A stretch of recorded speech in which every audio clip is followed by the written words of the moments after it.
Good morning. So this is the second episode of a 4-part series. I'm teaching you how to possess godlike power to manufacture more time, seemingly out of thin air. If you have yet to see the first episode, please pause this one right now and go watch that one first. There should be a link to it below.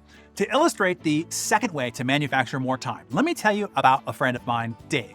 Dave is in the real estate business, but it doesn't matter what business that you're in, or even if you are a business owner or an employee as you follow this story. The key principles and takeaways are precisely the same. So I will use my conversation with Dave to illustrate your key takeaways.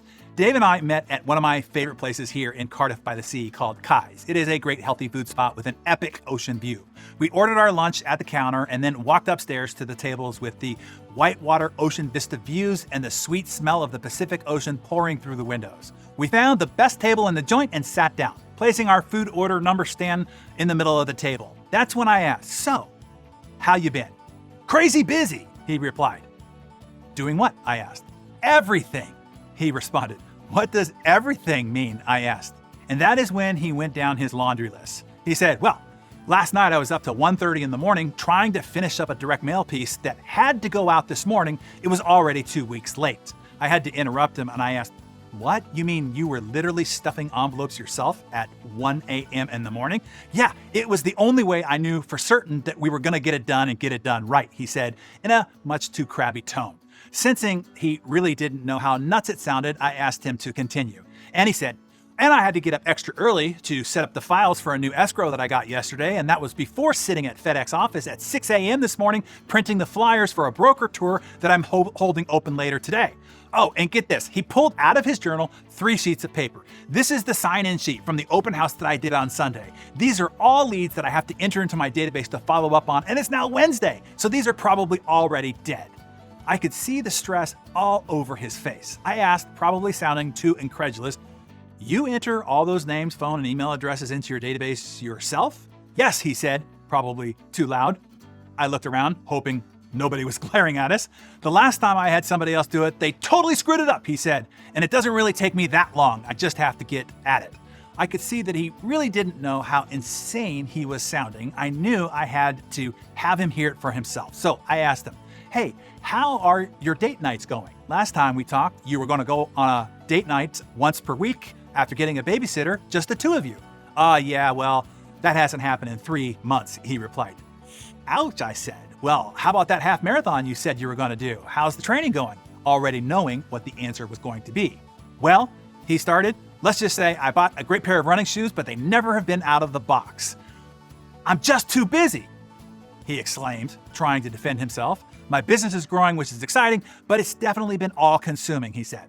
One final twist of the knife from me, just to be sure I had his attention. "What about a vacation? Got anything fun planned on the horizon?" "What?" he said, this time definitely way too loud. "I can't even think of taking time off. I'm barely keeping up as it is." And just one more twist. "Well, how does your wife feel about all this?" I asked. "Yeah, she's really PO'd at me," Dave said, "and she finally got fed up. She and the kids are going to Florida next month to visit her mom and to go to Disney World without me." "Ouch," I said again. Then testing to see, even if he wanted my advice, I asked, "Hey, if you're willing to play along with something, I think I might be able to offer a suggestion or two. You up for it?" "Sure," he said cautiously.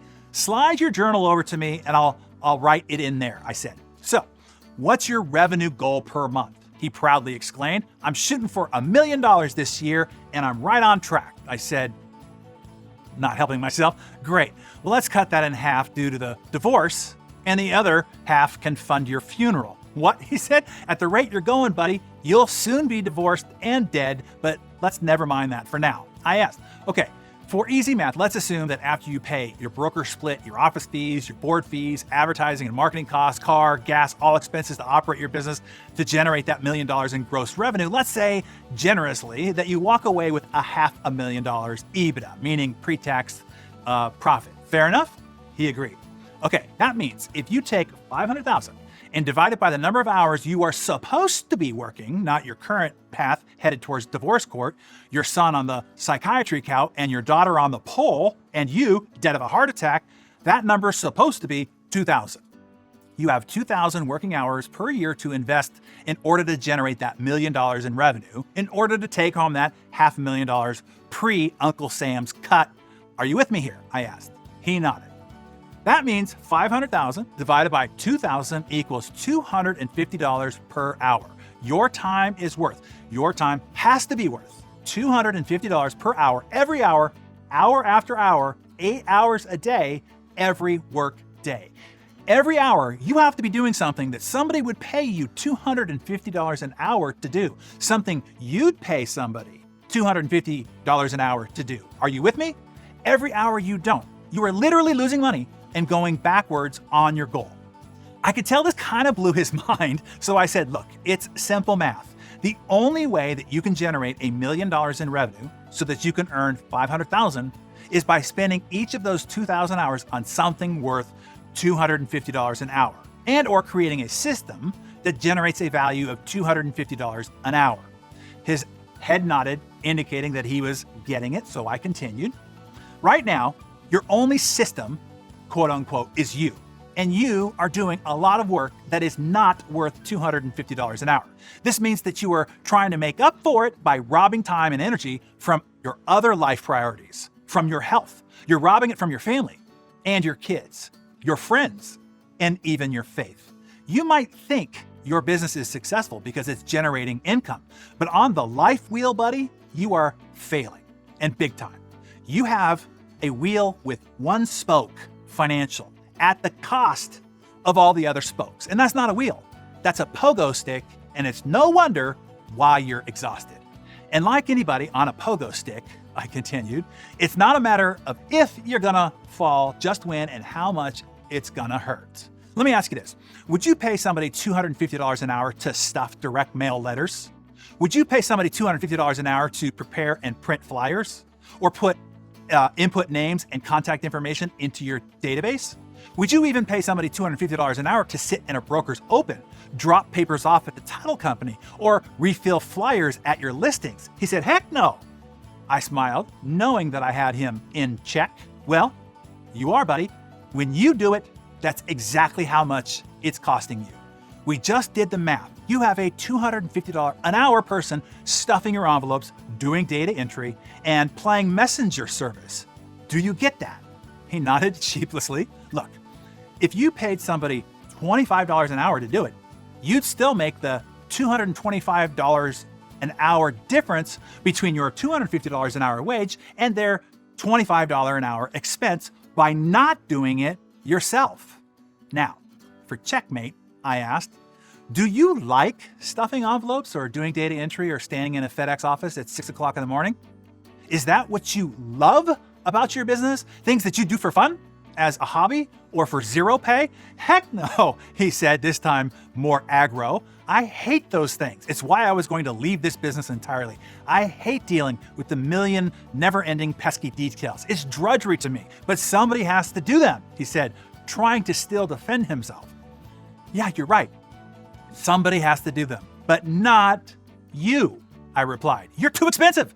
You are the rainmaker. Your time has to be spent on more valuable functions, specifically $250 an hour functions, in order to hit your goal.